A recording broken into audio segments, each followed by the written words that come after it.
사람들이 너무 많습니다. 그런데요, 좀 걱정이 되는 게 일론 머스크 한 사람 말에 코인 시장이 출렁거립니다. 춤을 춥니다. 아유, 투자자 심장도 출렁거립니다. 머스크의 속내는 뭔지, 코인 시장 진짜 괜찮은지 좀 다 종합적으로 물어보겠습니다. 김병철 코인데스크 코리아 편집장 모셨습니다. 안녕하세요. 네, 안녕하세요. 김병철입니다. 네, 지금 코인 시장에 가장 좀 주목할 만한 변화라든지 업계 최근 이슈는 뭡니까? 일단 가격이 굉장히 출렁이고 있다라는 거에 그죠? 모두들 관심이 많죠. 네. 네. 그리고 지금 국회에서 가상자산 업권법 논의가 계속 일어나고 있고요. 네. 이게 사기나 먹튀 같은 범죄 사실을 이제 해결해야 된다라는 목소리가 굉장히 높아서요. 네. 그리고 일론 머스크가 있겠죠. 네. 최구 의원님도 일론 머스크의 배신과 드랍 더 비트, 춤추는 코인 가격. 역시 위험한 화폐 자산이라는 것은 확실하네요. 얘기하는데 일론 머스크가 비트코인에 대해서 굉장히 띄우기를 시작했어요. 테슬라 차 살 때 결제하겠다 이렇게 하고 여러 번 멘트를 해가지고 비트코인을 올려놨습니다. 근데 갑자기 중단한다 이렇게 밝혔어요. 네, 지금 일론 머스크 한마디 이제 코인 가격이 계속 춤을 추고 있는 상황인데요. 이제 테슬라 구매 대금으로 비트코인을 받겠다고 발표를 했다가 그때부터 비트코인이 좀 한참 잘 나갔지 않습니까? 그렇죠. 그것 때문에 가격이 국제적으로 굉장히 많이 올랐고 국내에서도 굉장히 가격이 많이 올랐었는데 네? 이제 최근에 비트코인으로 이제 테슬라를 살 수 있는 거를 중단하겠다라고 이틀 전에 트위터에 올렸고요. 그 때문에 이제 비트코인이 지금 폭락하면서 이제 비트코인이 대장 코인이잖아요. 네. 비트가 떨어지면 다 떨어지거든요. 그래서 국제적으로 이제 코인 가격이 다 지금 떨어졌습니다. 그런데 한 사람이 이렇게 그 엄청난 자산 시장을 좌지우지하고 그것도 한 마디로 이렇게 춤추는 게 건강하지 않다는 거는 확실하지 않습니까?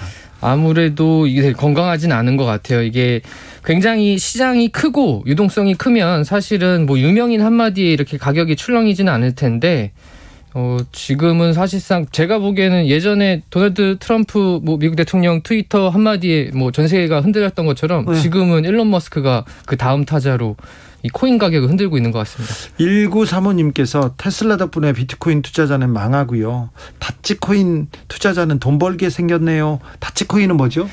이제 미국식 영어로 다치 도지코인이라고 부르는데요. 네. 도지는 이제 우리말로 번역하면 이제 멍멍이 정도 돼요. 그래서 멍멍이 코인 같은 건데 지금 재미삼아 만든 코인이거든요. 네, 재미삼아 만들었다면서요. 네, 근데 이제 일론 머스크가 트위터에 계속 이 도지코인을 띄웠잖아요. 네, 계속 띄우면서 가격이 계속 올랐어요. 네.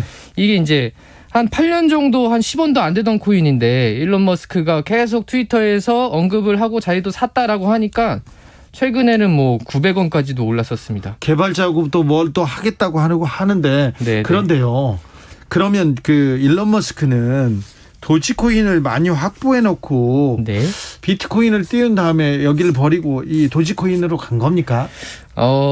비트코인을 직접 개인적으로도 사고 테슬라 회사 차원에서도 샀어요. 그리고 팔기도 했잖아요. 네, 그리고 팔기도 했죠, 회사 차원에서. 그리고 도지코인은 개인적으로 샀다고 했는데 실제로 계속 트위터로 가격을 띄우고 팔았는지 이런 자기가 시세 차익을 받는지까지는 잘 모르겠어요. 근데 그걸 또 정확하게 확인할 수 없는 게 이 암호화폐 시장이잖아요. 네, 확인하기 굉장히 어렵습니다. 그래요? 네, 이게 그래서 일론 머스크가 자기 그 이익을 위해서 계속 이런 트위터로 했다면 사기 아닙니까? 그러면 했다면 그런데 사실은 이쪽은 증권과 다르게 관련 법이 좀 명확하지가 않아서 이걸 사기죄로 혹은 증권법으로 규정하기도 어려운 상황입니다. 만약에 주식이었으면 감옥 가요. 이거는 문제가 생기죠. 그죠? 네, 시세 조정으로. 시세 조정 근데 문제가 생기는데 모든 그 화폐 시장에서 문제가 되는데 이 가상 화폐 암호화폐 시장에서 문제가 안 되잖아요. 네, 왜냐하면 이건 금융투자 상품이 아니니까 시세 조정의 정의에 들어가지 않는 거죠. 근데 돈이잖아요. 실제 거래 시장에서는 거래되고 있는데 지금 법은 아직 없는 상황입니다. 보아님께서는 세계적 조이팔도 아니고 이게 뭐야 얘기합니다. 5962님께서 머스크는 마스크로 입을 막아야 합니다. 이렇게 얘기하는데 조금 걱정인데요. 최근에 그 국내 암호화폐 거래소 빗썸 업비트에서 접속자가 일시적으로 계속해서 매매가 지연되는 사고가 계속 발생하고 있어요. 네네. 이거 내가 이 시간에 팔아야 되는데 맞습니다. 못 팔아서 그 가치가 떨어졌다. 그러면 누군가는 책임을 져야 되는 거 아닙니까? 이 상황에 대해서. 근데 이게 이용자가 몰리면서 서버에 오류가 생겼다라는 건데요. 이제 말씀하신 것처럼 그 가격이 급등락할 때 보통 사람이 몰리잖아요. 네. 가격이 막 떨어지기 시작하면은 사람들이 팔고 싶어서 다 매도 버튼을 누르는데 매도 버튼을 눌러도 이게 서버에 오류가 생기니까 매도 거래가 체결이 안 되는 거죠. 네. 근데 결국은 서버가 정상화됐을 때 이제 팔린 가격이 다 떨어진 상황. 네. 그래서 이제 투자자들이 이제 피해를 보는 상황인데 이것도 제가 말씀드린 것처럼 거래소를 규제하는 법이 없어요. 그러다 보니까 규제가 없어요? 네네 없습니다. 이게 무법지대인데 그래서 거래소 약관에 따라서 운영되는데 사실상 지금은 투자자가 이런 걸로 손해를 봐도 손해배상을 받기는 어려운 상황입니다. 어쩔 수 없다고요? 네네. 아니 그러면 이걸 거래소라고 얘기하면 안 되죠. 만약에 와서 거래해라. 근데 손해 나면 니네들이 책임져라. 이거는 무슨 이게 지금 보면 거래소의 약관에 이런 내용들 면책 조항들이 있어요. 서버 점검 등으로 불가피한 피해가 발생했을 때 회사는 책임이 없다. 이런 것들이 있습니다. 자, 공정위에서 조사를 한다고 합니다. 현장 조사를 한다는데 편집장님이 보기에 참 암호화폐 거래소 좀 개선해야 될 거 이거는 고쳐야 됩니다. 이런 점 보입니까? 뭐 굉장히 많은데요. 일단은 상장, 공시 그리고 말씀했던 면책 조항 같은 것들이 있을 것 같아요. 상장 같은 경우는 어떤 코인을 상장할 건지 지금 거래소가 각자 판단하고 있는데 상장비라고 해서 몰래 뒷돈을 주고 상장을 해주는 사례들도 존재합니다. 아, 그래요? 네, 어떤 거래소 대표는 뭐 수십억 원의 코인을 뒷돈으로 받고 어떤 코인을 상장해줬다가 지금 이제 감옥에 계신 분도 계시고요. 네. 이런 일들이 비일비재한데 사실 뭐 이를 규제하는 법이 하나도 없으니까 이런 걸 해도 된다, 하면 안 된다라는 게 없습니다. 아, 그래요? 근희님께서 불법 도박 사이트하고 무슨 차이가 있어요? 얘기합니다. 불법 도박 사이트는 걸리면 다 잡혀갑니다. 근데 여기는 걸려도 지금 뭐 강제할 조항이 없다고 하지 않습니까? 정치권에서 나서서 뭔가 조금 얘기를 해야 되는 것 같습니다. 뭐 법도 만들고요. 제도도 좀 정비하고. 안철수 대표가 네. 정부가 암호화폐 시장의 과열과 불공정 행위를 방치해서 야바이 투기판이 됐다고 이렇게 비판했는데 이 발언은 어떻게 보셨어요? 사실상 정부랑 사실 이거는 정부만 탓할 건 아닌 것 같아요. 국회도 마찬가지인데 네. 정부랑 국회가 둘 다 계속 이 시장을 방치한 건 맞습니다. 네. 그리고 올 상반기만 보더라도 500만 명이 신규 가입을 했어요. 4대 거래소에. 예. 그러면은 5천만 명에서 500만 명이면 10분의 1인데 네. 굉장히 많은 국민들이 지금 코인에 투자를 하고 있는데 경제 인구 상당수가 들어온 거예요. 네, 맞습니다. 근데 이거를 아무런 법이 없어서 말씀드린 것처럼 법이 없기 때문에 불법도 아니고 합법도 아닌 상황이에요. 네. 정말 회색지대인 거죠. 근데 이런 것들을 정부는 계속 방치했고 국회도 사실상 법을 만들어 오진 않았습니다. 네. 근데 요즘 국회에서 계속 논의가 되고 있는 거죠. 이용우 더불어민주당 의원이 가상자산의 개념 얘기하면서 가상자산업 제정안을 발의하기도 했어요. 이게 혹시 법안 내용 살펴보셨어요? 네, 살펴봤고요. 이 시세 조정 혹은 다단계 이런 것들을 규제하고 예. 그리고 가상자산 사업을 하기 위해서는 어떤 자격을 갖춰야만 한다, 이런 것들을 이제 담은 이제 법안인데 지금은 사실 무법지대이기 때문에 누구든 거래소를 만들 수 있어요. 저도 그냥 웹사이트 하나 만들면 거래소 운영할 수 있거든요. 그래요? 근데 지금 요 법이 생기면 앞으로는 뭐 최소한 뭐 수십억 원 이상의 뭐 자금이 있어야 된다. 그리고 금융위 신고를 받아야 된다. 그리고 시세 조정이나 다단계를 하면 안 된다. 이런 것 규제들이 생기는 법입니다. 네. 편집장님, 예. 전문가로서 현실적으로 가상자산업 관련해서 예. 어떤 제도를 만들어야, 어떤 보완점을 만들어야 된다고 보십니까? 일단은 이걸 금융상품으로 넣을지 말지는 다음의 이야기인 거고요. 지금 아까 말씀드린 것처럼 국민의 10분의 1이 이걸 투자하고 있으면 일단 불공정 행위나 불법 행위들, 우리가 흔히 생각하는 사기, 다단계 이런 것들을 막을 수 있는 규제는 만들어야죠. 그래서 최소한의 법들은 지금 만들어야 된다고 생각이 듭니다. 만들어야죠. 이혜성님께서 코인에 빠질 수 수밖에 없는 상황도 속상하고요. 그걸 악용하는 사람들을 보면 화가 나고 그렇습니다. 안 할 수도 없고 그래서 뛰어들었다가 또 눈물만 흘리는 그런 그 개미 코인 시작한 사람들이 많습니다. 네, 맞아요. 그래도 이 코인 시장은 계속 갑니까? 가다가 큰 조정이 와서 몇 년 전처럼 이렇게 폭락하고 그럴 가능성은 없습니까? 2017년 하반기에 계속 코인 가격이 오르면서 국내에서 코인 시장이 굉장히 커졌고 18년 초에 이제 가격이 떨어지면서 이제 많은 사람들 관심 속에서 잊혀졌어요. 예. 근데 지금의 가격은 2018년에 거의 뭐 3배 이상 가격이거든요. 네. 그리고 지금은 이게 미국이나 외국에서 가격이 주도를 하고 있기 때문에 사실상 이게 뭐 없어지진 않은 시장인 것 같아요. 네. 근데 분명 말씀하신 것처럼 6월, 9월쯤에 미국에서 금리를 올리기 시작하면 유동성이 빠지고 그 증권에 있던 유동성도 빠지고 덩달아서 코인에 있는 유동성도 빠질 수 있습니다. 그럼 가격 폭락이 굉장히 많이 이뤄질 수 있는 거를 인지하고 투자를 하셔야 돼요. 이제 뭐 폭락 가능성에 대해서는 항상 인지하고 시작해라. 네. 코인데스크 코리아는 블록체인 기술 그리고 암호화폐에 대해서 소개하고 공론회장을 만드는 언론입니다. 네네. 그렇죠. 그런데 이렇게 불법 도박 얘기까지 듣는 암호화폐 시장에 대해서 네네. 어떻게 보시는지요?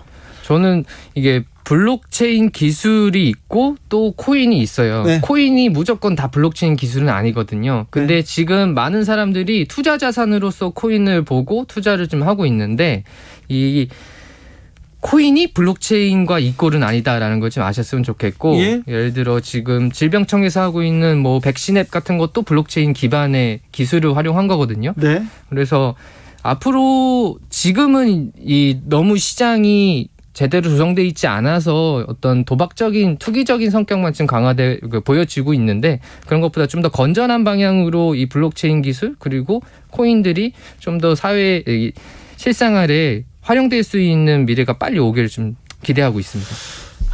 참 들으면 들을수록 잘 모르겠어요. 블록체인 기술의 미래는 좀 있는 거 이거 필요하다는 거죠. 네, 맞습니다. 왜냐하면은 지금 전 세계 그 중앙은행들이 블록체인 기술을 활용한 디지털 화폐를 연구를 하고 있거든요. 네, 뭐 한국은행도 연구하고 있어요. 네, 맞습니다. 이게 왜 블록체인 기술이 화폐에서 왜 도움이 되냐면 디지털에서는 디지털 특성은 복제잖아요. 네. 근데 돈은 복제가 되면 안 되잖아요. 네. 근데 이 블록체인 기술이 디지털 공간에서 돈이 복제되는 거를 방지해주는 특성이 있어요. 네. 그러다 보니까 이 돈을 우리가 어떻게 이제 복사되지 않으면서 디지털 공간에서 주고받을 수 있을까 때문에 계속 이제 비트코인이나 이런 화폐들이 논의가 좀 되고 있는 겁니다. 지금은 또 코인에서 네. NFT로 또 넘어간 것 같아요. 요건 네. 또 뭐예요? NFT는 이제 Non-Fungible Token이라고 네. 이게 뭐 대체가 불가능한 코인이다라고 나오는데 네. 이게 지금은 사실 이것도 뭐 투자 자산으로 지금 비춰지고 있고 최근에 뭐 한 700억 정도에 되는 경매로 뭐 NFT 뭐 그림이 팔리기도 하고 네. 최근에 또 뭐 이세돌 같은 분들이 자신의 알파고랑 했던 어떤 그 바둑 기보를 NFT로 해서 뭐 경매에 올리기도 하고 이런 것들이 계속 이루어지고 있어요. 근데 이런 거는 사실은 되게 그 예술품을 그러니까 아까 말씀드린 것처럼 복제가 안 되잖아요. 블록체인 기술을 활용하면 딱 하나밖에 없거든요. 그래서 예술품이나 어떤 그림들을 복제되지 않게 NFT로 만들어서 경매를 하는 거죠. 근데 그게 그렇게 지금 그 가치가 있어요? 근데 약간 미술품 시장과 마찬가지인데 우리가 뭐 반고흐의 그림 혹은 모나리자 그림이 왜 이렇게 비싸냐. 그냥 그림인데 그거 그냥 인터넷에서 찾아볼 수 있는데 근데 계속 가격은 올라가잖아요. 경매가 되면 될수록. 그래서 약간 예술품 시장이라고 보면 되고 이게 사용성이 있느냐라기보다는 원래 예술이라는 건 어떤 사용성에 기반해서 가격이 책정되지는 않는 거라는 부분으로 생각하면 될 것 같아요. 아이고 어지럽습니다. 이 부분에 대해서는 또 연구가 필요하네요. 비트코인 채굴이 환경에 악영향을 끼친다. 이 주장은 일리가 있죠. 네, 이거는 일리가 있고요. 예? 우리가 이제 흔히 비트코인 채굴이라고 많이 좀 들어보셨을 거예요. 예? 그게 이제 내 컴퓨터를 비트코인 블록체인과 연동해두면 컴퓨터가 계속 이렇게 돌아가면서 계산을 해주는 거거든요. 네. 그러면 보상으로 비트코인을 받아요. 네. 근데 계속 컴퓨터를 굴려야 되기 때문에 전기료가 나가죠. 근데 네. 이 전기는 결국은 저희가 화석연료를 태워서 만든 거기 때문에 우리가 뭐 환경이 좋지 않다라는 비판을 하는 거고, 머스크도 며칠 전에 요 환경에 좋지 않으니 비트코인 구매 대금을 받지 않겠다 이렇게 이야기를 한 거죠. 아니 근데 말이 안 되는 게, 그래 비트코인 안 받고 도지코인은 좋다 이거 얘기하는 게 좀 앞뒤가 안 맞죠. 네, 맞습니다. 사실은 도지코인도 채굴로 하는 거는 비트코인이랑 똑같거든요. 네. 그렇게 하면은 화석연료에서 그렇죠. 네. 말이 안 되죠. 그런데 편집장님, 비트코인, 네. 이더리움, 도지코인, 네. 제가 아는 건 세 개인데요. 네. 어떤 게 조금 안정적입니까?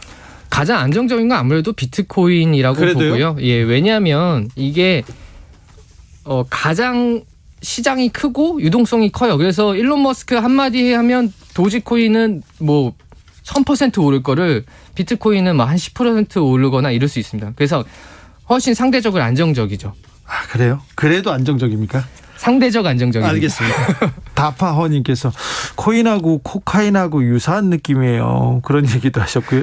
2196님께서는 머스크 가상화폐 가지고 장난치지 말고 위성이나 열심히 쏘아 올려가지고 3G나 개발했으면 이렇게 합니다.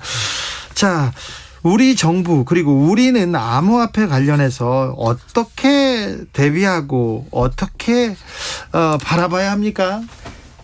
일단은 이거를 담당하는 그 주무부처를 좀 만들어야 될 것 같아요. 아, 이게 그래요? 네, 금융위원회를 하든 공정위원회를 하든 지금은 각 부처에서 다들 이 코인을 막고 싶지 않아 하거든요. 그래서 서로 계속 책임을 미루다 보니까 지금까지 2018년부터 지금까지 3년 지났는데 그렇죠. 바뀐 게 하나도 없어요. 네네. 개념도 지금 정립을 안 했잖아요. 네, 사실 뭐 용어도 뭐 전에 말씀드린 것처럼 가상화폐, 가상자산, 암호화폐 이게 정리가 안 되어 있거든요. 그래서 일단은 주무부처도 정해지고 법이나 제도 같은 것들이 좀 만들어지면 네. 그때 되면 조금 이 위험성이 그나마 줄어들고 피해를 본 투자자들이 어떤 손해배상을 받을 수 있는 그런 환경이 조성될 것 같습니다. 편집장님, 그냥 다 불법화하고 거래 막는 거 네. 이건 방법이 아닌가요? 그거는 사실 불가능해요. 왜냐하면 지금 인터넷을 막지 않는 이상 이 비트코인 거래를 막을 수가 없어요. 알겠습니다. 네. 이제는 뭐 대세가 아니라 일상생활로 왔어요. 이건 존재를, 블록체인 기술 그리고 암호화폐들 존재를 인정하고 시작해야 됩니다. 네, 지금 거래를 막고 있는 금지하는 곳은 전 세계에 중국밖에 없어요. 근데 그게 중국도 하잖아요. 그렇죠. 다 거래는 하고 있어요. 이게 이메일 전송을 막겠다, 정부가 막는다고 막혀지는 건 아니잖아요. 예. 알겠습니다. 네. 감자님께서 코인 또 하나의 인간 욕심을 발굴한 것이다. 여기서 출발해야 답이 나온다. 이렇게 철학적으로 정리해 주셨습니다. 오늘 말씀 감사합니다. 지금까지 김병철 코인데스크 코리아 편집장이었습니다. 네, 감사합니다. 교통정보 알아보고 갈게요. 정현정 씨. 네, 오늘은 전국적으로 기온이 30도까지 오르면서 초여름 날씨를 보이고 있는데요. 뜨거워진 날씨만큼 도로도 평소 금요일보다 혼잡합니다.